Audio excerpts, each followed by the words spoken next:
Hello, I'm Malcolm Hazlitt and welcome back to a new series of OurTime. How important is community radio, especially if your first language isn't English? And what happened to records and recording? How it's changed? Some of our great guests in our coronavirus-free first program back. Welcome to OurTime. What a pleasure it is to see your faces again, and hopefully it's the same for you. And it's lovely to be back. We have two very special guests to talk about why community radio is so important. We'd like to welcome to OurTime James Avdoulas and Georg Katsibris. Welcome. Thank you. How nice it is to have two names that I could almost say correctly. Nice meeting you. It is nice meeting you because, James, we met some time ago and we had all of this organised to have a chat on OurTime long before the virus hit everybody. So it's lovely that you could be in our first program back. So let's just go to your story to start with, because I can't wait to talk about yours, George. But you work in community radio. What is the value of having non-English speaking radio? Is that the best way to describe it? Yeah, I guess, yes, it is actually.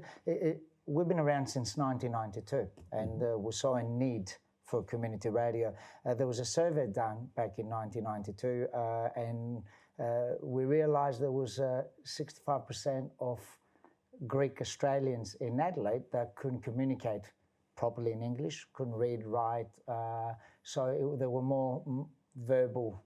There was more verbal communication than anything else. Their English was limited.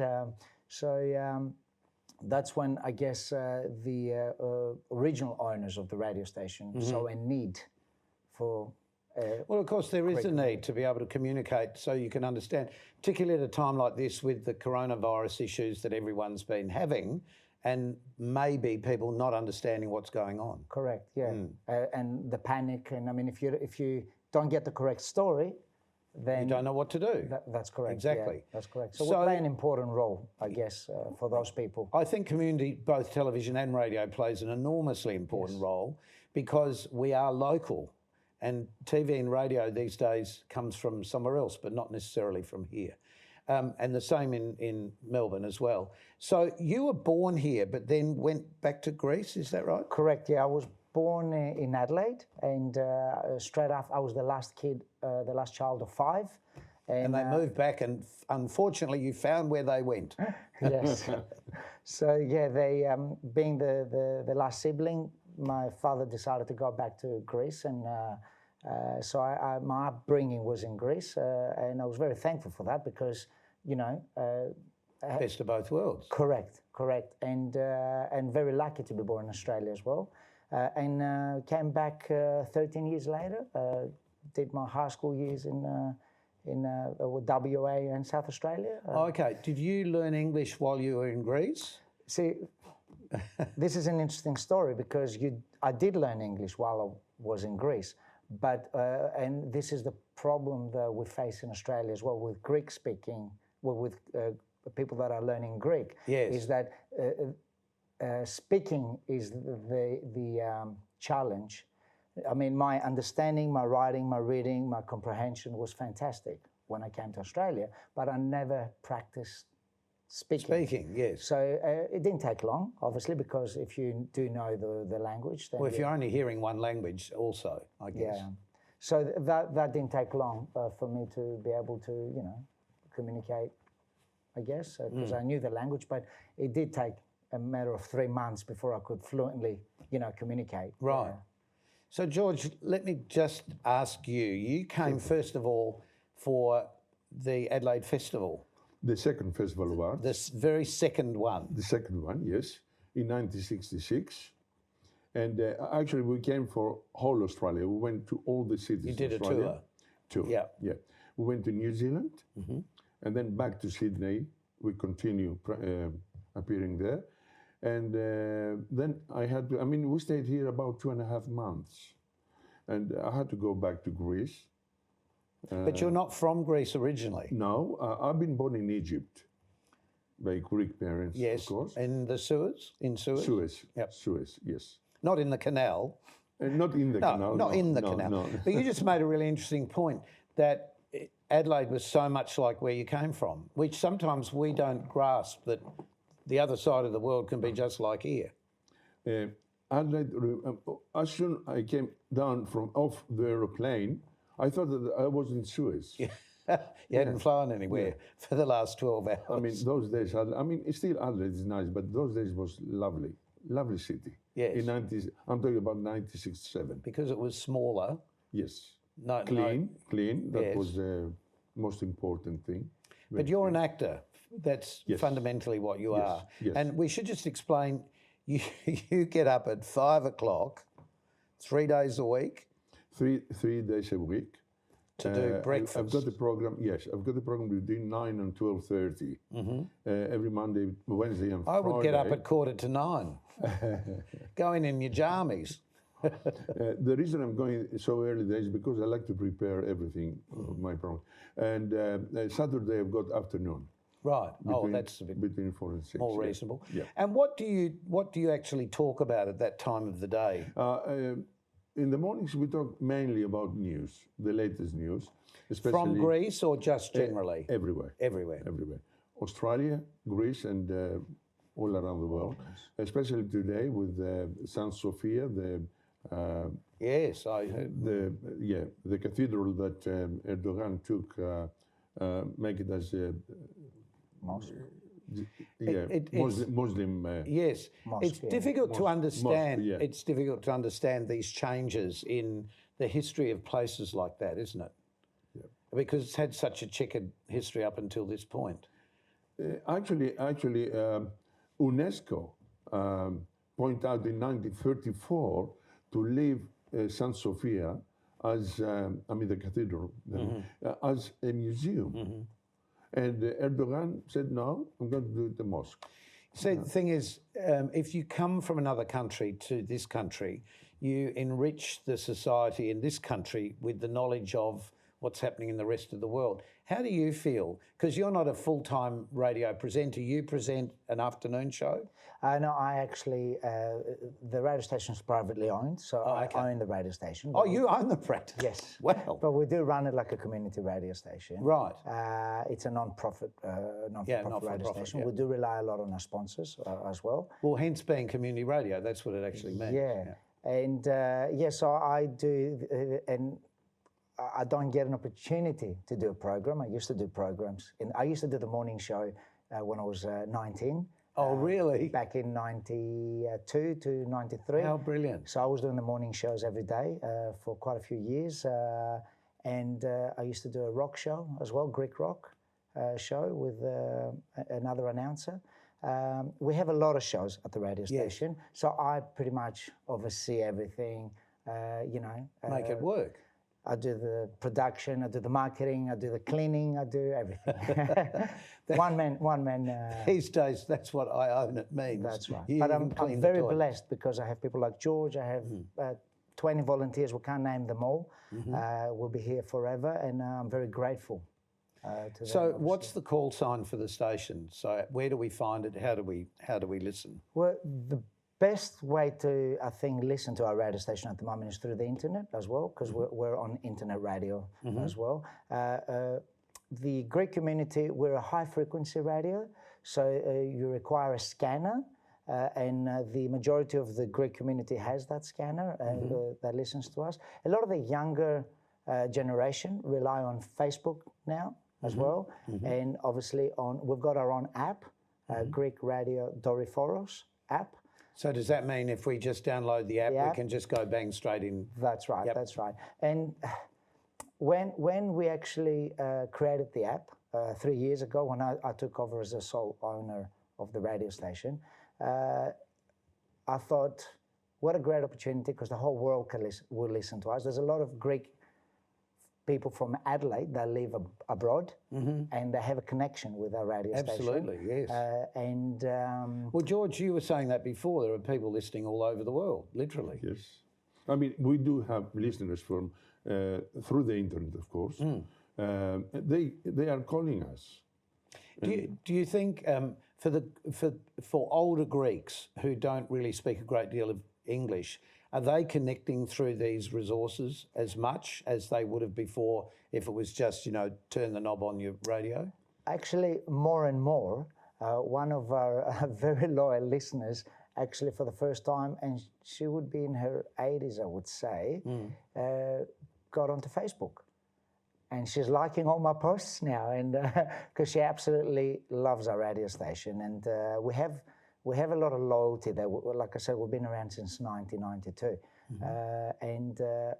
I mean, our core is those people that don't have access to the internet. Yep. And to, because once you have access to the internet and that ability to work the internet, you can source information from... Well, yes, you can, but there's something about knowing that it's coming from where you live. Correct. Which I think it's great being able to tune into the rest of the world.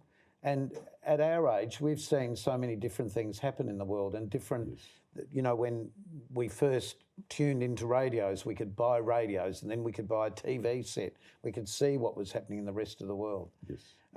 What do you think the future is for both of you? I think the future, can I speak? Yeah, of course. Doriforos is one of the best radios, Greek radios. I can say that from 1970, I'm involved with the radio, with the first radio appears, 5EBI or whatever, and then with another Greek radio.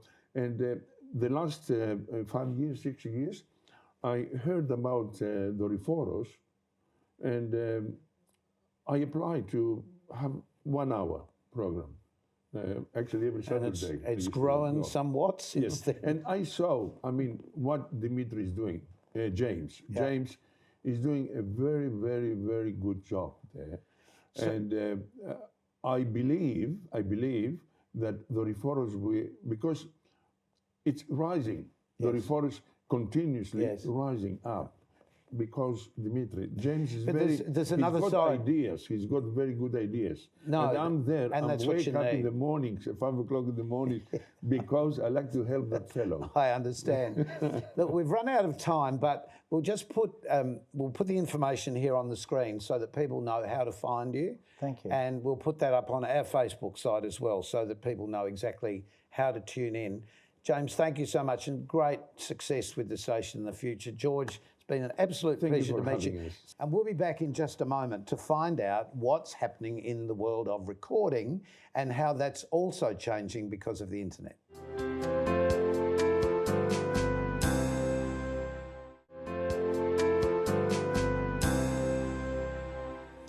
I remember recording when I was a kid some records, and we had to go to, of all places, a church because it had a pipe organ, and walked away with a Bakelite recording. And today everything has changed so much.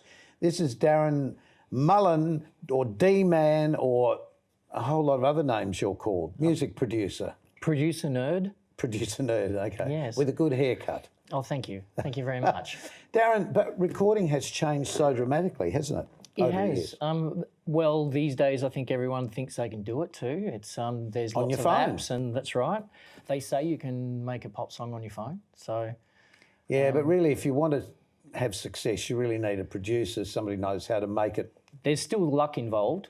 And I think now that everyone's online and everyone's looking at their device, you really need to reach more devices to win. So to become popular, you need to be on the feed. Yes, but there's popularity of good material and popularity of not so good material. Like, for example, TikTok's got a lot of rubbish on it and a lot of funny bits and all I haven't been on sorts of TikTok yet, no. Look, I'm an old man and I know. You'll have to show me after the show. No, TikTok's but new you're to me. showing people all over the place because you're really out and about recording and doing stuff. That's right. The recording studios... I just remembered where we met, by the way. It was at Carol's by Candlelight. That's right, yeah. Goodness me, of course. You were dressed as... No, I wasn't. I was just watching. A fairy, I think it was. Yes, no, just watching. The studios used to spend so much money on microphones, and it was our obsession. And these days, I think we're buying cameras more than microphones because... Well, we're buying expensive phones that do all that stuff. Yeah, that's true.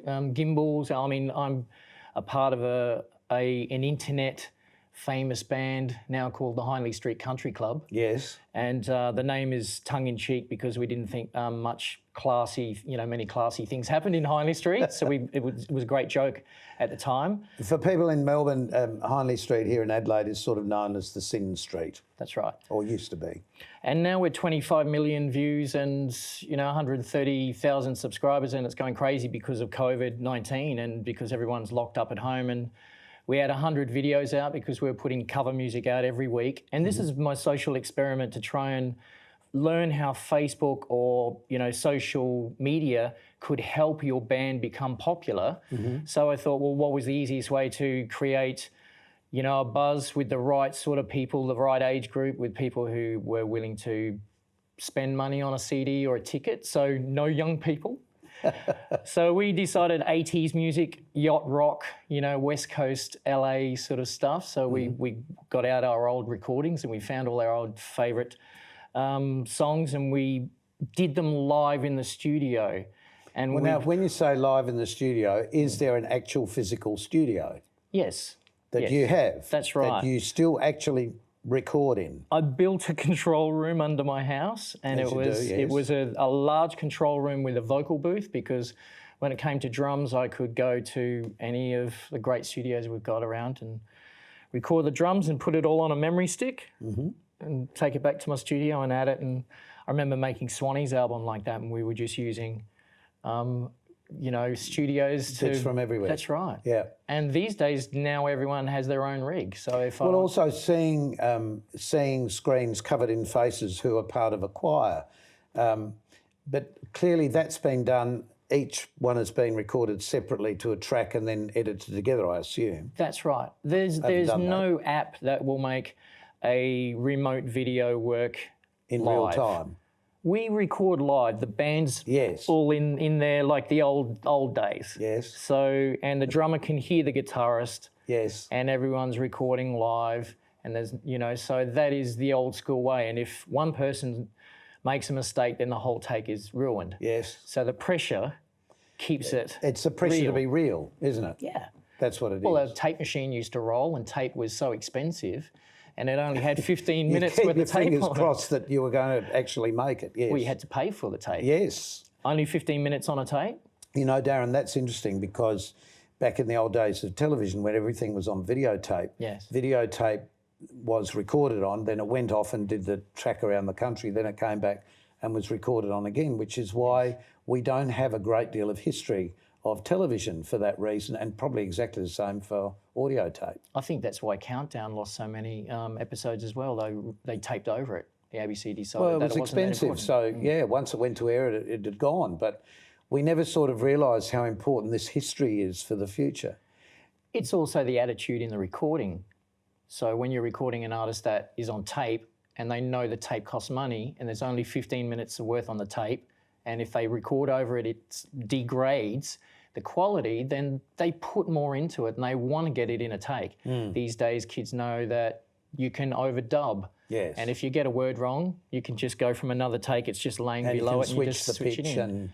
Yeah, so I think the kids have become a bit lazy when well, it's the real thing, isn't it? It's to be real. Where do you think it's going? Where's it going for you and your band or your group?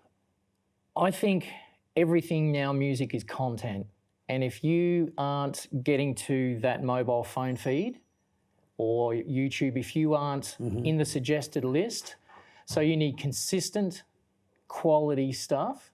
And if you aren't being able to spit out something consistently, not one every year, one a week, one every couple of weeks, then I don't think you get noticed. There's a river of content, but you must make it video. Audio only will not survive in the future, I think, digital. You think? No, I don't think it will. I think that it will still exist, but it won't become as popular as video. People will want to see something. But then people have got to stop for that, whereas like if you're out walking or jogging or whatever, you can just have, something in your ears, buds in your ears to be listening as you... Well, I do. I think perhaps they'll still have glasses where they can, you can see things while you're... Yes. Can you imagine heads-up displays in your car and all sorts of things. So I think it probably will become easier where your coffee table can be a It can be a screen, I suppose. Oh no, it's those sort of 3D things. It's the Star surfaces. Wars stuff. Yeah. With the gameplay. Where do you want to go in your career? Oh, I want to meet great songwriters and famous artists. I'd love to, and learn from them. And I think I'd like the industry to turn back to where songs really had a journey and artists really put blood, sweat and tears. Yeah, story in a song. And I'd like things to be, playing a real music instrument and a group of musicians. I think that's starting to lose a bit of value in pop music or copy and pop. And I think that if that could come back and learning a musical instrument in school even, I think that should have more value than learning how to use a piece of software. Well, that's interesting because there is so much music in school and so much instrumentation taught in schools.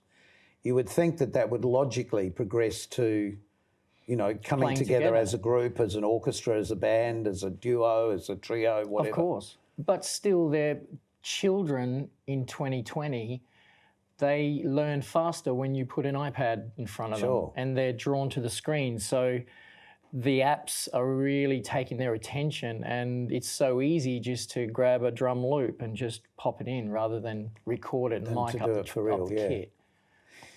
So it is, we're using the tools. Yes, but with the coronavirus thing that's been happening, I guess people have had to separate the joy of being able to come back and talk together like we are now or do something together is so valuable. We're human beings who need each other.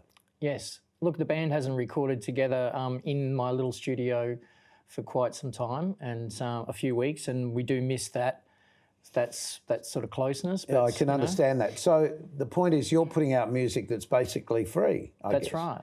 So how do we find it?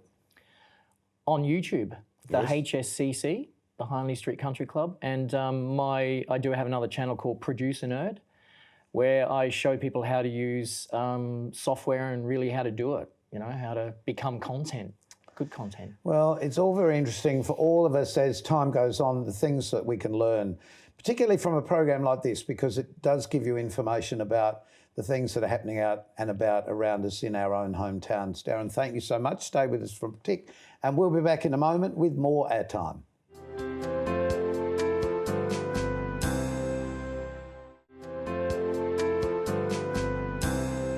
I must say I've learnt quite a few things, particularly about Greek radio, because I didn't really understand that it existed here. So where can I find Greek radio? Well, on the internet, Doriforos, DORIFORS.com.au, and download our app. So you can get it directly off your phone. Greek Radio Adelaide, our app will come up. Right. And what's coming up for you? What interesting things are you doing, George, on the program? I'm on the morning current affairs program, and this is Doriforos is the only Greek radio who brings out a morning current affairs, the only one. Right. And that's really valuable just simply because it gives people that only speak Greek the information they need for the day and for the future, particularly at times like this. Yep. Correct. Darren, for you, if somebody's interested in recording and doesn't really know where to go, how to start, what to do, what do they do? It's a leading question. I think they prep. If they ask some questions, as always, it's always the best thing. Ask questions and I'll give you all the answers. So how to prep for a session is so important. If you are a singer-songwriter and you want to know how the whole thing works, I can basically send you all of the details, or we've got FAQs on our website now too. Okay. AdelaideRecordingStudios.com.au. Right, great. Well, so this program is all about providing information for you. And if you're interested in finding a bit more about or telling us about people you'd like to know more about, please don't hesitate to let us know, either through the station that you're watching at the moment or leave us a message on Facebook, on our Facebook site. So until next time, we hope you've enjoyed your time with us and we'll see you very soon. Thank you, James, George and Darren. This is OurTime. Bye.